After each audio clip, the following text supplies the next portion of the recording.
निशुम्भ शुम्भ गर्जनी प्रचण्ड मुण्ड खण्डिनी बने रणे प्रकाशिनी भजामि विन्ध्यवासिनी।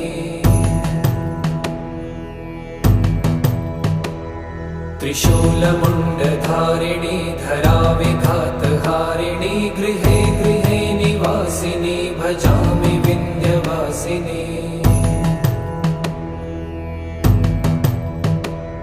दरिद्र दुःखहारिणी सदा